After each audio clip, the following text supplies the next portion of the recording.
Hey everyone, welcome back to the channel. So it appears that Square has sold off part of its subsidiaries. Sony is also hiring somebody to handle acquisitions. And just how long will the chip shortage continue to last? We have those topics and more to cover. But before we get started, if you like this video, be sure to give it a thumbs up. And if you haven't yet, consider subscribing. That's the best way to let me know you enjoy the content on this channel.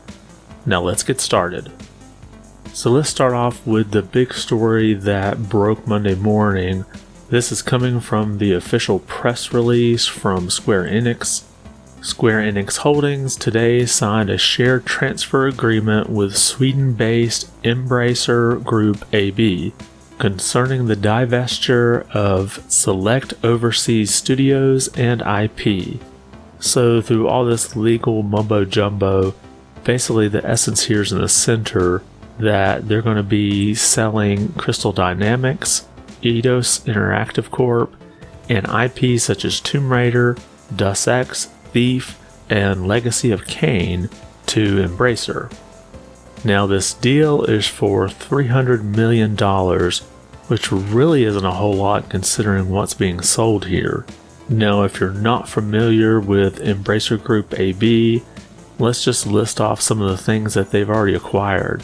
They have already acquired Dark Horse, Gearbox, Saber Interactive, Deep Silver, and THQ Nordic.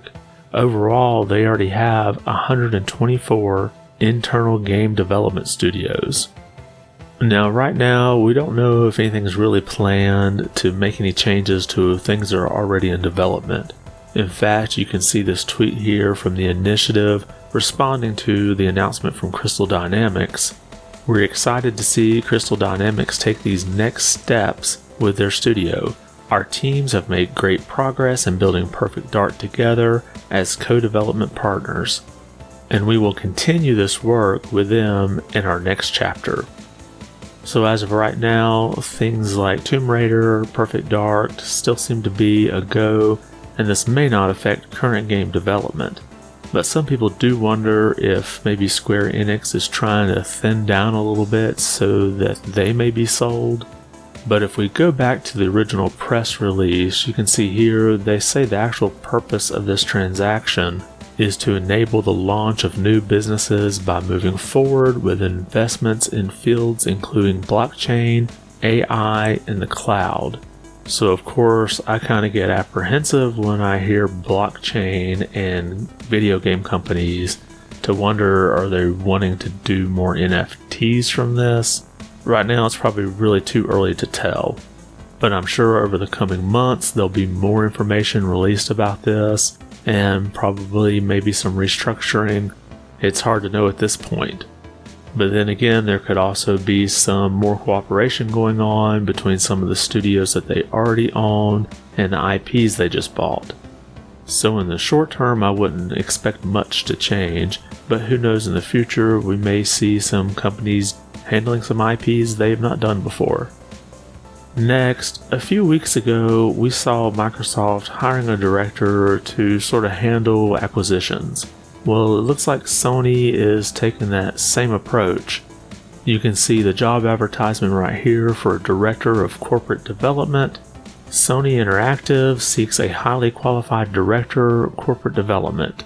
SIE's corporate development team works closely with SIE's management team and is responsible for identifying inorganic growth opportunities through acquisitions, investments, or joint ventures.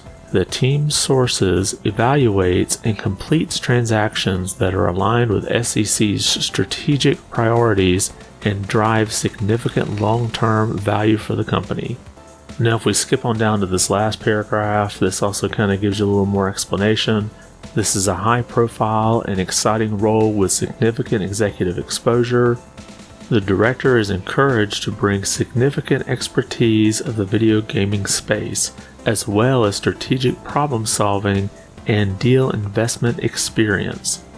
So needless to say, in today's gaming environment, acquisitions seem to be a top priority for many of these companies, so it makes sense for Sony to seek out a person to head this up.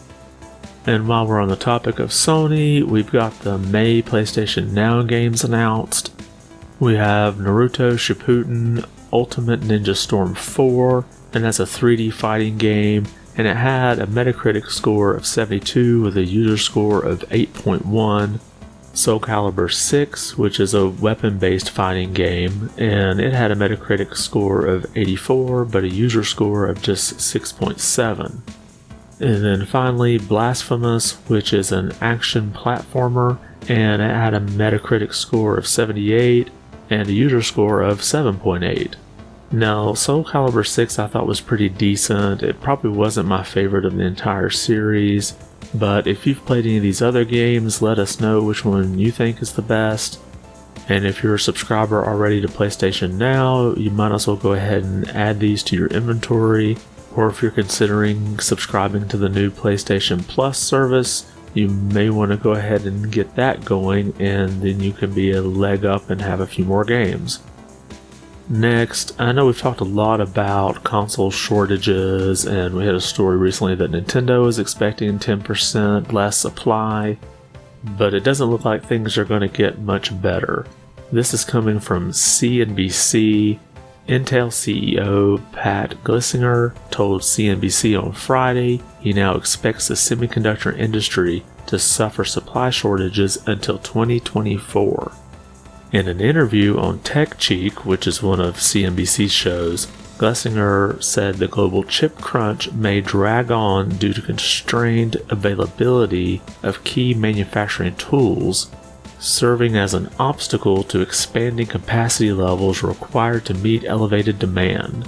And in his quote here saying, "That's part of the reason we believe the overall semiconductor shortage will now drift into 2024 from our earlier estimates in 2023, just because the shortages have now hit equipment and some of these factory ramps will be more challenged." Now obviously this is all an educated guess, but considering this is the CEO of Intel, I think he probably knows what he's talking about. And since this chip shortage pretty much is affecting everything out there, it's not going to be exclusively Intel that has issues. Now I do have to wonder, if we continue on this track, will we see Microsoft outsell Sony because of the deals they've made for priority? But even then, if you think back to the Xbox 360, it outsold the PS3 for a majority of its lifespan. However, in the very end, the PlayStation 3 did outsell the Xbox 360. So it could be that Microsoft could get a jump on this for the first few years, but Sony could come roaring back if manufacturing issues get resolved. And then finally, we just have a little fun announcement here from Nintendo. Nintendo Switch Online members can now redeem their My Nintendo Platinum points to collect custom icons from Animal Crossing New Horizons, available until June 6th.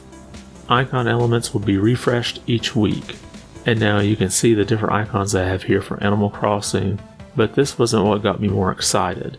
Their follow-up tweet, which was what they should have started with: you can also redeem your My Nintendo Platinum points to collect custom icons from Mario Kart 8 Deluxe, again available until June 6th.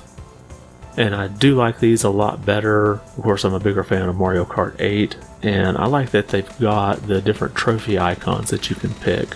So if you want the Mushroom Cup icon for your profile, you can spend some of your Platinum points and get it.